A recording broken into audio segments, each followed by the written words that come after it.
Carta aos Hebreus, capítulo 3, versículo 12, diz assim: Vede, irmãos, que nunca haja em qualquer de vós um coração mau e infiel para se apartar do Deus vivo.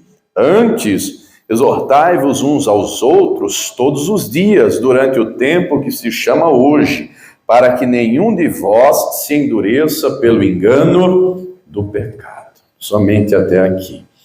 A palavra nos traz orientação clara para tomarmos cuidado com o nosso coração, para não deixarmos o coração endurecer, porque um coração duro erra, um coração duro não agrada a Deus, porque não consegue ouvir a Deus, não consegue priorizar a vontade de Deus, ao passo que um coração quebrantado, um coração ensinável, tratável, vai ouvir a voz do Senhor, vai ser dirigido pelo Todo-Poderoso e vai se deleitar em fazer a vontade de Deus e vai ver em sua vida a glória do Senhor manifesta. E eu pergunto, você crê nisso?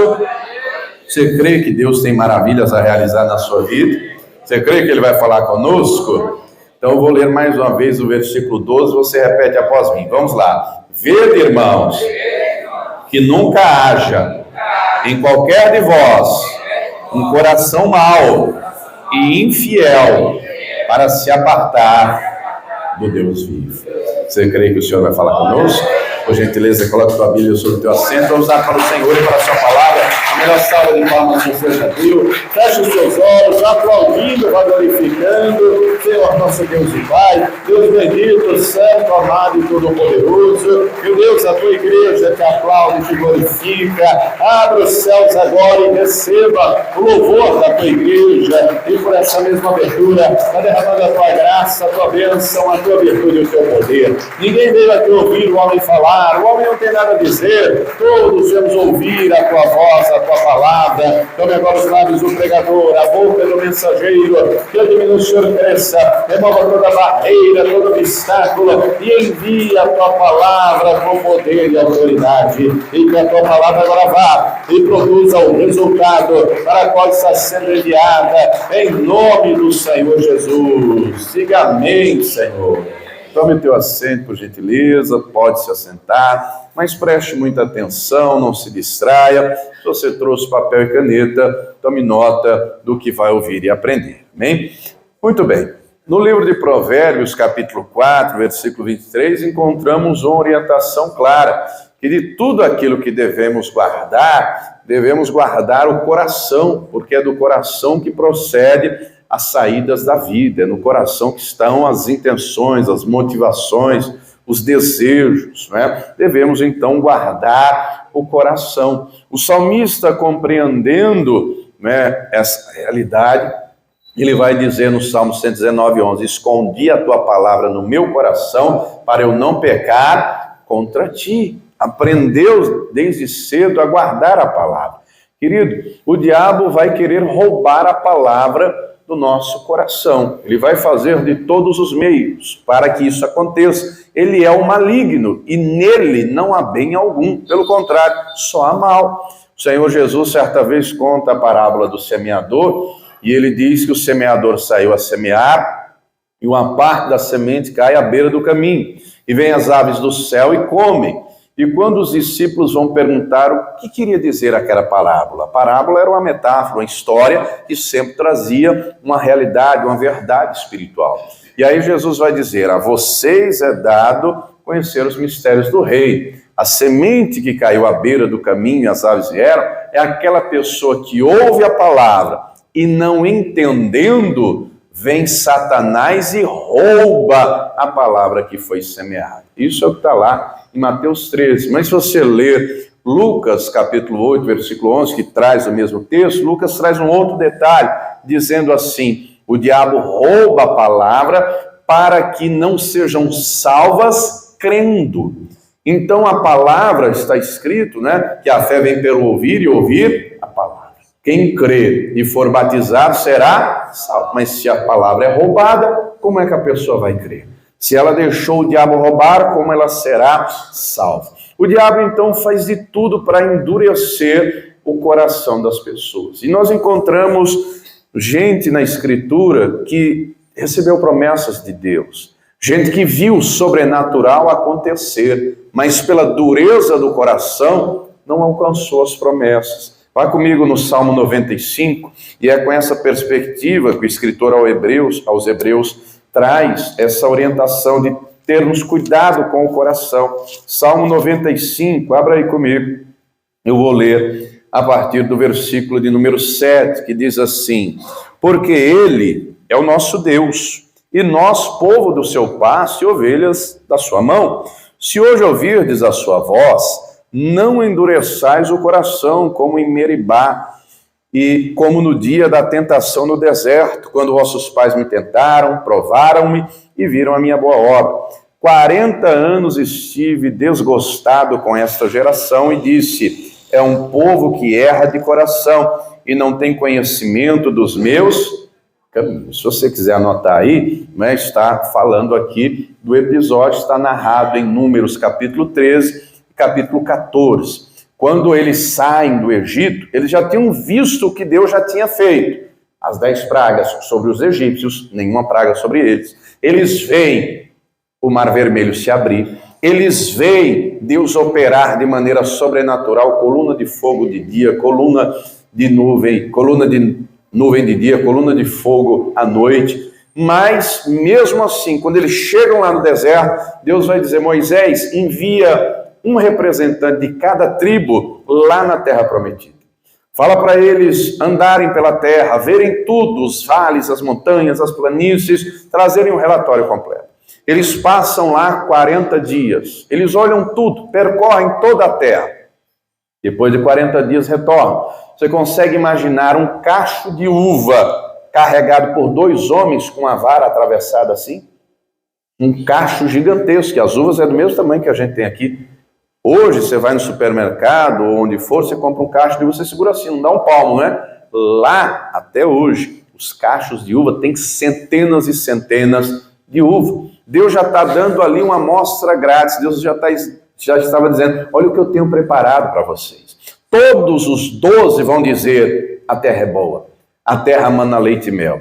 Mas dos 12, 10 vão dizer: não vamos conseguir, não vamos vencer, porque lá tem gigantes. Nós, aos nossos olhos, aos olhos deles, somos gafanhotos, somos incestos, não tem como. A melhor coisa que temos a fazer é voltar ao Egito.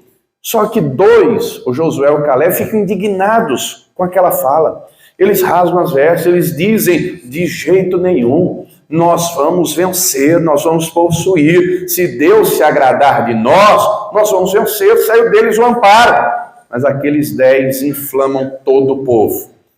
E o povo começa a dizer: olha, é melhor voltar para o Egito, porque nós vamos morrer, os nossos filhos vão ser escravos. Não vamos. Deus fica irado quando ouve aquilo. Deus fica irado. Deus vai dizer: Moisés, porque eles disseram isso, eles todos vão morrer no deserto. E os filhos deles é que vão entrar lá. E por causa disso, o trajeto que era para ser muito mais rápido vai se tornar agora em 40 anos. Olha que coisa. 40 anos, por causa da dureza do coração, por causa do erro do coração, entristeceram a Deus, deixaram a Deus desgostado, e do jeito que Deus falou, aconteceu. Mas tem alguns detalhes. Se você ler Números 14, tudo que Deus falou, Moisés falou para o povo. Aí alguns deles, o coração era tão duro, que eles disseram: eu quero falar com Deus, eu vou subir no monte.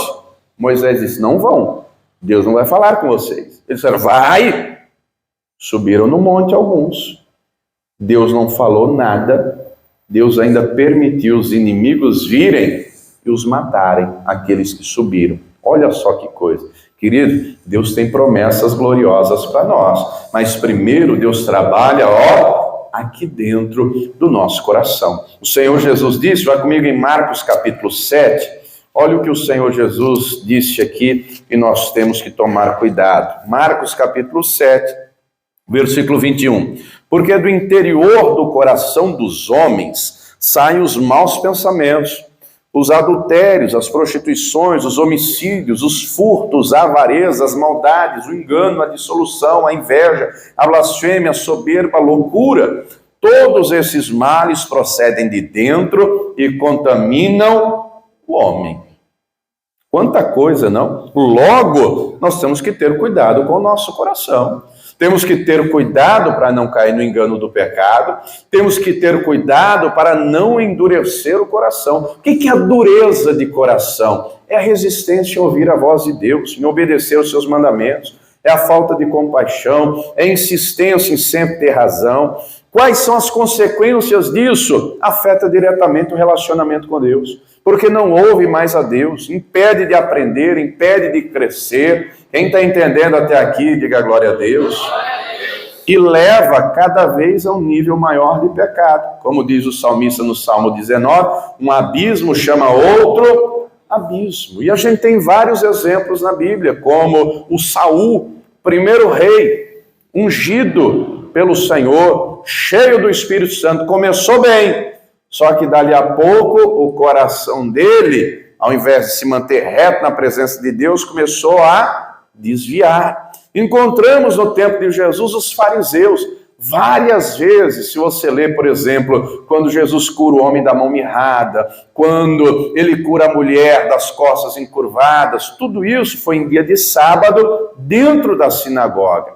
E o Senhor vê, está escrito, da dureza do coração dos fariseus. Não entendiam mais nada, o coração estava tão endurecido que não estavam nem aí para o próximo. Quem está entendendo até aqui, diga amém. E na Escritura nós encontramos algumas características de um coração duro, e eu separei algumas que eu quero ver com você. Vá comigo lá em Jeremias 13, no versículo 10. A maioria está aqui no livro de Jeremias, porque no tempo dele, ele enfrentou um povo de coração duro, ele enfrentou um povo difícil, e aí Deus usa ele, não é? Jeremias 13, versículo 10, a primeira característica de um coração duro é a falta de sensibilidade. Jeremias 13, 10 diz assim: este povo maligno que se recusa a ouvir as minhas palavras, que caminha segundo o propósito do seu coração e anda após deuses alheios para servi-los e inclinar-se diante deles, será tal como este cinto que para nada presta. Note que o versículo começa dizendo: esse povo maligno que se recusa a ouvir a minha voz, as minhas palavras. Se recusa. Você conhece alguém, ou já aconteceu alguma vez, de você querer conversar com alguém, a pessoa não lhe dá atenção? Não, estou ocupado, depois a gente fala. Aconteceu isso alguma vez? Que ela não quer lhe ouvir, ela não quer conversar com você, ela não quer lhe dar atenção? Era o que acontecia aqui. As pessoas não queriam saber de Deus ou de ouvir a palavra de Deus, não queriam ouvir a voz de Deus. Estavam deixando claro: não tenho tempo para o Senhor, o tempo é para mim. Então, um coração duro é insensível à voz de Deus. Capítulo 16, versículo 12. Um coração duro ignora completamente a palavra de Deus, a vontade de Deus. Capítulo 16 de Jeremias, versículo 12. E vós fizestes pior do que vossos pais, porque eis que cada um de vós anda após o propósito do seu coração malvado, para me não dar ouvidos a mim. É ignorar completamente a Deus e a vontade de Deus e deixar claro: não estou preocupado com a sua vontade, estou preocupado com a minha. Eu em primeiro lugar, a minha vontade em primeiro lugar, o Senhor depois. Não é?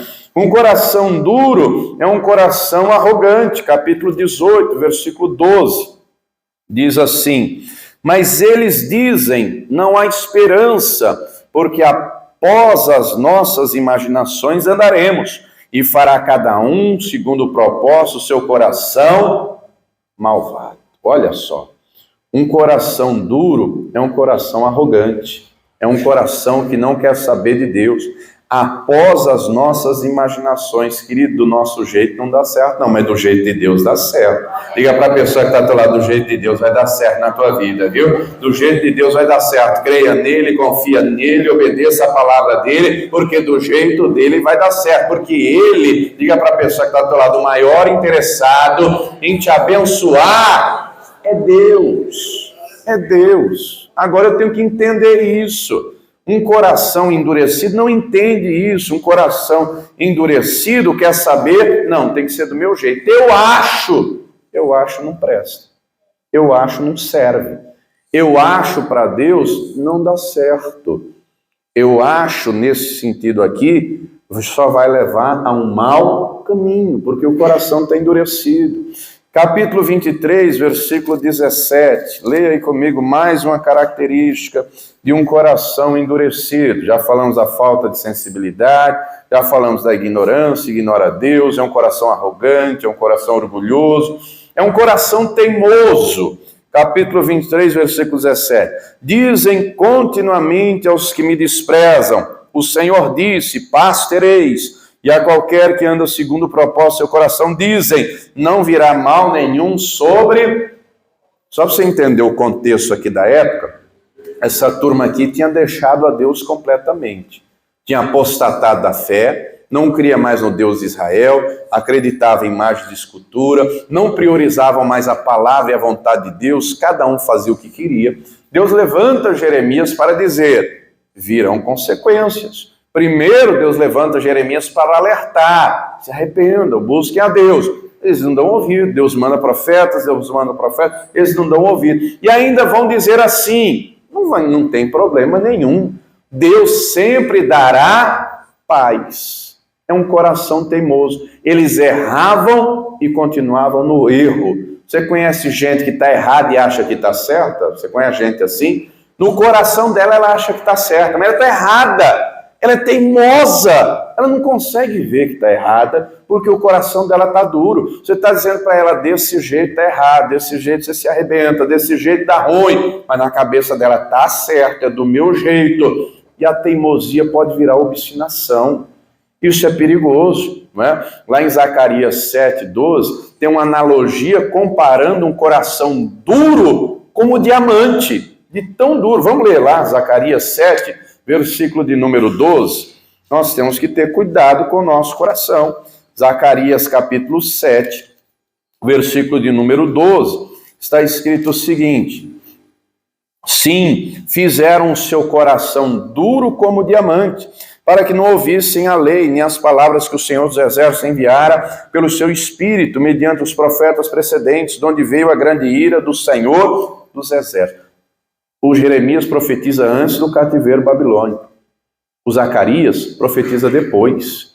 Deus tinha feito promessas a respeito de Jerusalém, mas como não deram ouvido, Jerusalém foi devastada, destruída, porque o coração ficou mais duro do que o diamante. Uma quinta característica de um coração duro é um coração malvado, inclinado ao mal. Fala comigo de novo em Jeremias 11, no versículo de número 8. Note o cuidado que nós devemos ter com o nosso coração. Jeremias capítulo 11, versículo de número 8, está escrito assim: mas não ouviram, nem inclinaram os ouvidos, antes andaram cada um conforme o propósito do seu coração malvado, pelo que trouxe sobre eles todas as palavras desse concerto que lhes mandei que cumprissem, mas não cumpriram. Um coração endurecido, se não é tratado, vai se tornar um coração malvado, um coração dominado pelo mal. Encontramos exemplos disso do Antigo ao Novo Testamento. Encontramos os sacerdotes dos dias de Jesus que se reuniram para matar Jesus. Encontramos nos dias de Paulo os sacerdotes que se reúnem e conjuram, fazem juramento e chegam ao ponto de jejuar para tirarem a vida de Paulo. Mas na cabeça deles estava tudo certo, não é? O coração estava duro e eles não conseguiam ver, não conseguiam perceber. Como resolver então? Como manter então um coração tratável? Um coração ensinável. Vai comigo em Ezequiel, no capítulo 36, não é? Logo, temos que fazer a nossa parte e ter cuidado. A orientação que lemos no início é expressa. Vede, irmãos, que nunca haja em qualquer um de vós um coração mau e infiel para se apartar do Deus vivo. A orientação é clara. Como então resolver? Primeira coisa, olha que promessa que nós encontramos aqui, Ezequiel 36, 26. E vos darei um coração novo, e porém dentro de vós um espírito novo, e tirarei um coração de pedra da vossa carne, e vos darei um coração de carne, e porei dentro de vós o meu espírito, e farei que andeis os meus estatutos, e guardeis os meus juízos, e os observeis. Você já viu aquele ditado que diz assim, água mole em pedra dura, tanto bate? Uma pessoa com coração duro, ela faz o mal para o marido, ela faz o mal para a esposa, ela age mal no trabalho, ela dá mau testemunho, ao passo que uma pessoa que ouve a palavra, uma pessoa que crê nessa promessa, ela diz, Senhor, eu quero essa água fluindo aqui dentro, eu não quero coração de pedra, eu quero um coração de carne, eu quero um coração regado pelo teu Espírito, pela tua presença. Uma segunda atitude que Deus espera de nós, está lá em Jeremias 29. Deus usa Jeremias para apontar. Jeremias 29, versículos 11 a 13. Deus espera que façamos isso, sabe por quê? Jeremias 29, 11. Porque eu bem sei os pensamentos que penso de vós, diz o Senhor, pensamentos de paz e não de mal, para vos dar o fim que esperais. Então me invocareis e ireis e orareis a mim, e eu vos ouvirei, e buscar-me-eis e me achareis, quando me buscares de todo o vosso coração. Os pensamentos de Deus a nosso respeito são de bem, são de paz. Agora nós temos que estar com o coração na presença dele, tratado por ele, instruído por ele, e manter-se buscando e buscando continuamente. Quem entendeu, diga glória a Deus. E buscando e aprendendo. Mateus capítulo 11, o Senhor Jesus deixa isso claro, no versículo 29. Mateus 11, 29, ele disse, tomai sobre vós o meu jugo e aprendei de mim, que sou manso e humilde de coração. Um coração duro é insensível à voz do Senhor. Agora um coração quebrantado sempre diz, fala Senhor, porque o teu servo ouve. Um coração duro é um coração que ignora a vontade de Deus. Um coração quebrantado vai orar dizendo, Senhor, seja feita a tua vontade aqui na terra como já é no céu, seja feita a tua vontade na minha vida, a tua vontade é boa, é agradável, Senhor, a minha prioridade é a tua vontade. Um coração que é ensinado pelo Espírito Santo e quer aprender de Deus, vai dizer, longe de mim um coração malvado, eu quero um coração bom, eu quero um coração benigno, eu quero agir assim com palavras, com ações. Temos que aprender do Senhor. Hebreus 4, vai aqui comigo, no versículo 12, está escrito o seguinte, a palavra de Deus, Hebreus 4, versículo de número 12, porque a palavra de Deus é viva e eficaz, mais penetrante que espada alguma de dois gumes, e penetra até a divisão da alma e do espírito, e das juntas e medulas, e é apta para discernir os pensamentos e intenções do coração. Então é nossa parte nos manter nessa palavra, é nossa parte crer, é nossa parte buscar a presença de Deus. Porque olha aqui para mim, uma pessoa com coração duro, ela usa a letra para matar a fé dos outros. Uma pessoa com coração duro usa a letra da Escritura para ferir os outros. Era o que acontecia nos dias de Jesus. Ao passo que uma pessoa cheia do Espírito, Paulo falando disso, vai dizer, a letra mata e o Espírito vivifica. Uma pessoa cheia do Espírito, a palavra não vai estar só aqui no papel, vai estar aqui no coração também. E aí vai levar essa palavra viva para quem está à volta, seja em casa, seja no trabalho, vai ser sal da terra, vai ser luz do mundo, vai ser a diferença. Quem está entendendo, diga glória a Deus. Nós temos que conservar a palavra no coração. Vá comigo em Lucas 8, além de conservar, produzir fruto. Lucas capítulo 8, no final da parábola do semeador, no texto de Lucas, o Senhor disse o seguinte, e a semente que caiu em boa terra, Lucas 8,15, esses são os que ouvindo a palavra, a conservam num coração honesto e bom e dão fruto com perseverança. Oh, querido, Deus quer que cada um aqui ouça a palavra e continue ouvindo a palavra. O Senhor quer que cada um aqui conserve a palavra no coração. E além de conservar, de guardar, de proteger, Diga para a pessoa que está do teu lado, tem que produzir fruto, viu? Tem que produzir fruto. 3 tipos de fruto. Primeiro deles, fruto de arrependimento. Que fruto é esse, pastor? É o que Deus usou João Batista para dizer, produzir, pois, frutos dignos de arrependimento. Tem gente que pensa que o arrepender-se dos pecados é só uma vez quando entregou a vida para Jesus. Não, querido, é toda vez que pecar. Toda vez que pecar, pede perdão. A regra é santidade. O pecado é a exceção. 1 de João 2, versículo 1 diz, filhinhos, vos escrevi para que não pequeis. Mas se alguém pecar, temos um advogado para com o Pai, Jesus Cristo justo. Ele é a propiciação pelos nossos pecados e pelos pecados de todo o mundo. Então, se eu tenho um coração tratável, Senhor, me perdoe porque eu falei, porque eu pensei, porque eu toquei, porque eu fiz ou porque eu deixei de fazer. Também está escrito que aquele que sabe fazer o bem não faz, comete pecado. Ou Senhor, me perdoe por isso, por isso, por isso, me ajude, você já viu aquele louvor? Me ajude a melhorar. É um coração que quer ser aperfeiçoado, pecou, se arrepende, aquele que confessa a transgressão e deixa, alcança misericórdia. O que encobre nunca prosperará, sempre com arrependimento. Quando nós olhamos aqui a Escritura, sabe quais foram as pessoas que mais oraram pedindo perdão? As que mais se aproximaram de Deus. Não foram os maiores pecadores, porque Deus, amados, quando nos aproximamos dele, ele mostra a santidade dele. Quem acusa o nosso pecado é o diabo aponta. O diabo acusa, você é um isso, você é um aquilo, você faz isso, você faz não sei o quê, você não é digno, você é um lixo, você é não sei o quê. Deus não faz isso, Deus só mostra a santidade dele. E quando ele mostra a santidade dele, nos vemos como Isaías se viu, ai de mim que vou perecendo, eu sou um homem de lábios impuros e os meus olhos viram o rei. Oh, querido, Deus quer mostrar a glória dele para você, Deus quer resplandecer na tua vida e quer você próximo dele. Fruto de arrependimento.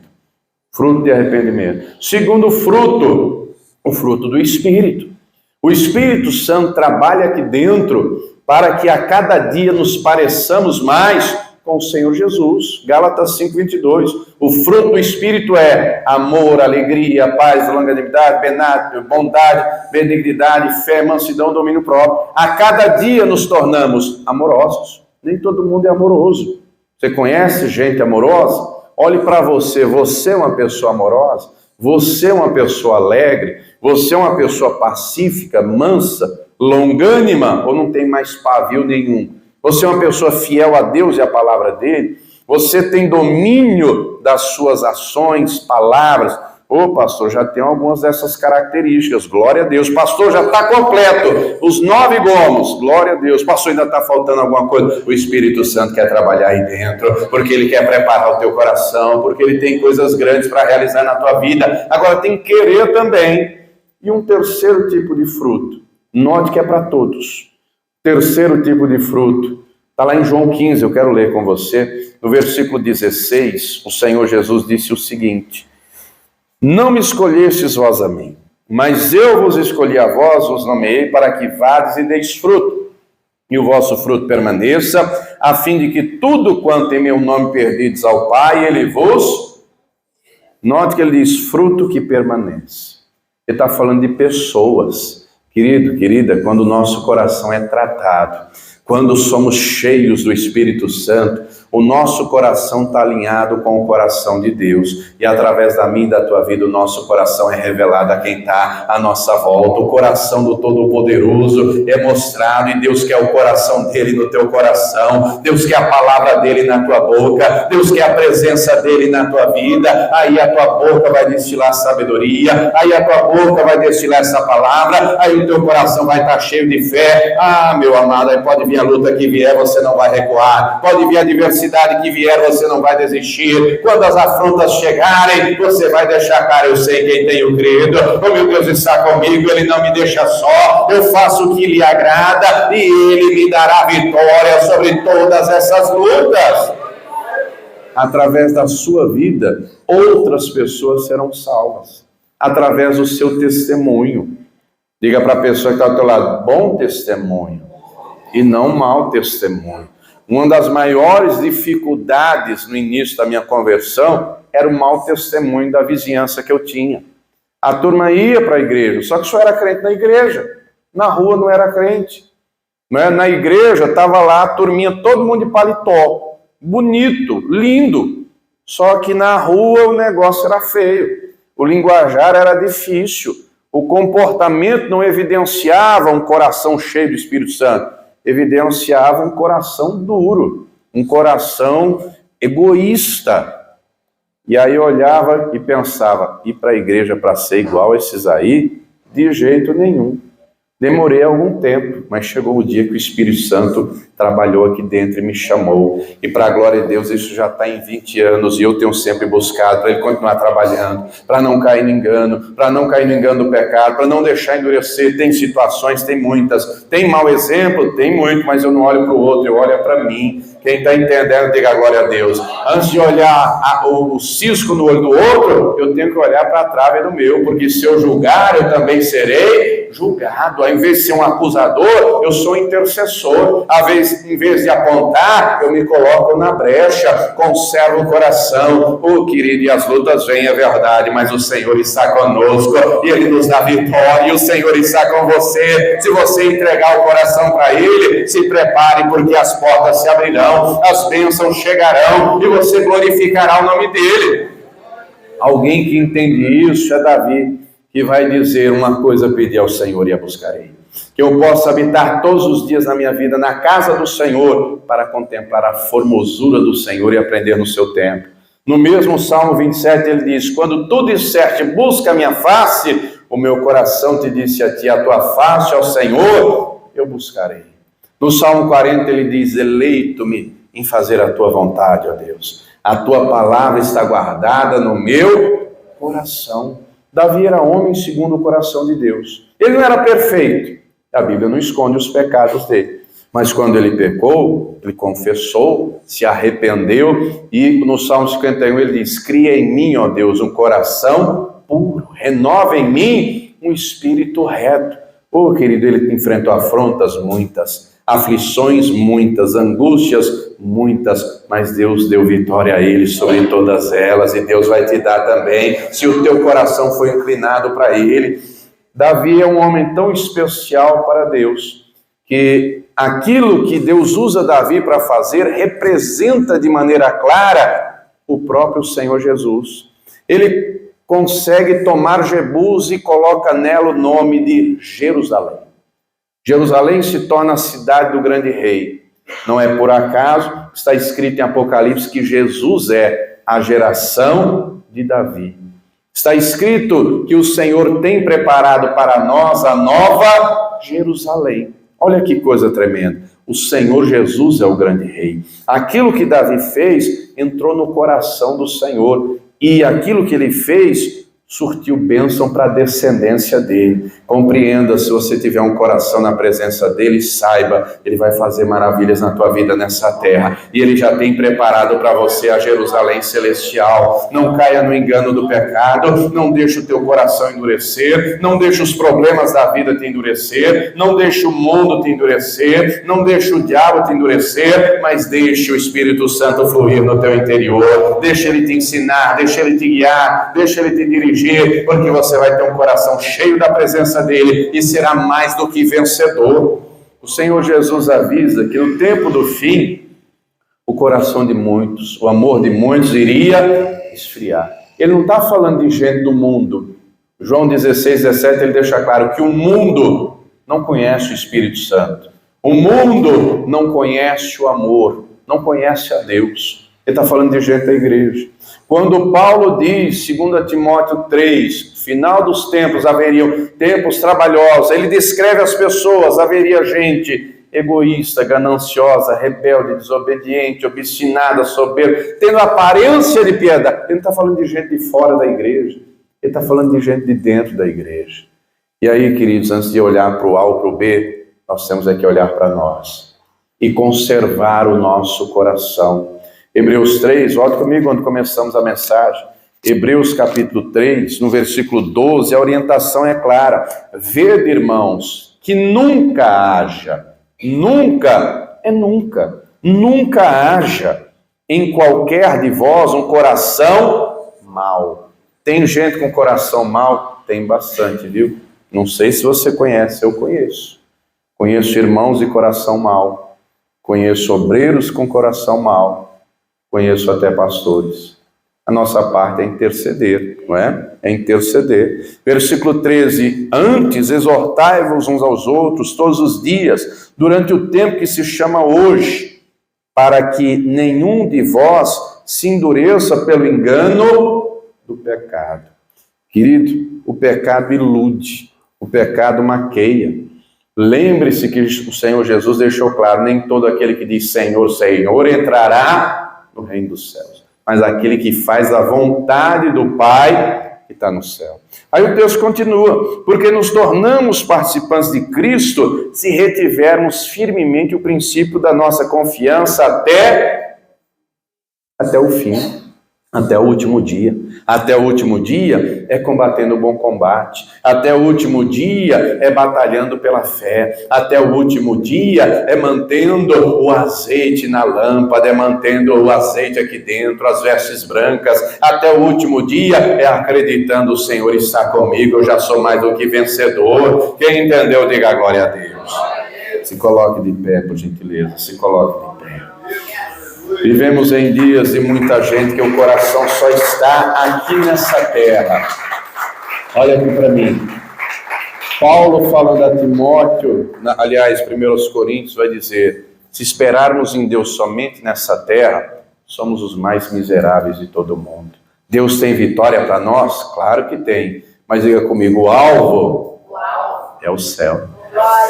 Paulo diz a Timóteo: é manifesto que nada trouxemos a esse mundo e nada levaremos. Olha aqui, Deus está disposto a te dar tudo que você, de todo o coração, dê nas mãos dele. Tudo que você deixe claro: Senhor, nada disso me prende. Nada disso toma o meu coração, seja carro, salário, status, posição, porque o meu coração, Senhor, é teu. Tudo é teu, tudo é para a glória do teu nome. Senhor, eu preciso das coisas aqui, é verdade. E tudo que o Senhor me der, eu farei bom proveito, reconhecendo que foi o Senhor que me deu. Mas o que eu quero mais e mais é estar contigo aí para sempre. Vivemos em dias de gente cujo coração está tão duro, que a preocupação maior é as coisas aqui da terra. A orientação do Senhor é clara, não devemos andar ansiosos por coisa alguma. Antes, as nossas petições em tudo têm que ser conhecidas diante de Deus pela oração. Preocupação não vai mudar as coisas. Preocupação pode fazer o seu coração e o órgão que está aqui acelerar mais, pode fazer você infartar. A preocupação, a angústia, pode trazer danos ao teu coração. Agora, quando colocamos pela fé o nosso coração na mão do Senhor, querido, Ele realiza maravilhas. Ele quer realizar na tua vida. Agora, o coração tem que ser dele. Provérbios 26, ele diz assim: filho meu, dá-me o teu coração. Porque se o coração for dele, a boca também será. Os olhos também serão. As mãos, os pés, o corpo, o bolso, tudo será dele. Tudo será dele. Aí, querido, todas as lutas que vierem vão se tornar em vitória. É aqui, daqui que procede o comando de tudo. E o Senhor quer que voluntariamente entreguemos a Ele. Vivemos dias difíceis, é verdade, mas o Senhor não mudou. A regra continua a mesma. Se deixar o coração endurecer, pode estar dentro da igreja, pode estar pregando no altar. O final não será bom. Agora, quando o coração está na presença dele, terá vitória. Chorará, sim, porque terão lutas, mas as vitórias também virão. Se você deixar, ele vai te tratar, ele vai operar aqui dentro, e aí operando aqui dentro, querido, ele vai operar maravilhas do lado de fora. Aí o teu coração já vai estar tratado, aí você vai reconhecer ele em tudo, aí você vai glorificar ele em todas as coisas, aí você vai fazer como Davi, tirar a coroa da cabeça, o manto das costas e dizer: Rei, aqui é o Senhor. Digno de toda honra e toda glória é o Senhor. Eu tenho que diminuir, eu sou um humilde servo. Ele é o Todo-Poderoso. Aí já vai ser manso, vai ser humilde, vai ser tratado. Mas se não deixar ele tratar, o coração vai endurecer. E aí vai viver dentro da igreja como um fariseu, apontando os outros, julgando os outros, comprometendo a salvação. Tome cuidado, o coração é seu, a vida é sua, a decisão é sua. Eu quero um coração tratado, eu quero um coração cheio do Espírito Santo. Você também quer? Glória a Deus! Faz a tua parte, porque Ele tem maravilhas para nós nessa terra, mas principalmente Ele tem uma Jerusalém celestial para mim e para você.